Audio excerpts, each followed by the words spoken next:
ఆయన తొక్కితే ఎవడు నవ్వడం, క్యారమని ఇడుస్తాడు. ఆయన ఒక్కడు నవ్వుతాడు. అపస్మారుడన్న రాక్షసుడు ఏడవడం.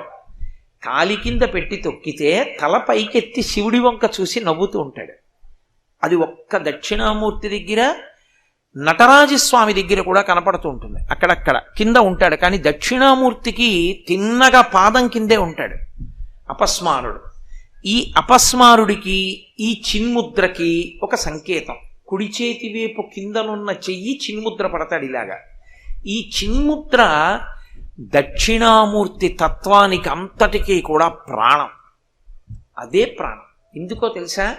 అనేక ముద్రలు ఉన్నాయి. ముద్రల గురించి ఎప్పుడు తెలుసుకోవాలంటే ఉపాసనా సంబంధమైన దీక్షలోకి వెడితే ముద్ర తెలుసుకుని దీక్ష తీసుకోవాలి. ముద్ర తెలియకుండా దీక్ష తీసుకోకూడదు.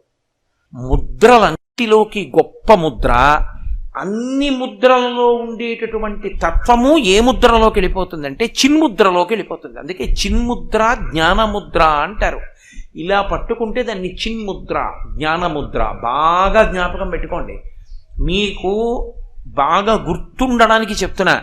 ఇలా ఉన్నటువంటి మూర్తిని మీరు ప్రతిరోజు దర్శనం చేసినా, ఆ దేవాలయంలో ప్రవేశించి ఉన్న దుష్టశక్తులు మిమ్మల్ని పట్టుకోలేవు. కారణం ఏమిటో తెలుసా? అన్ని ముద్రల శక్తి ఆ ముద్రలోనే ఉంటుంది.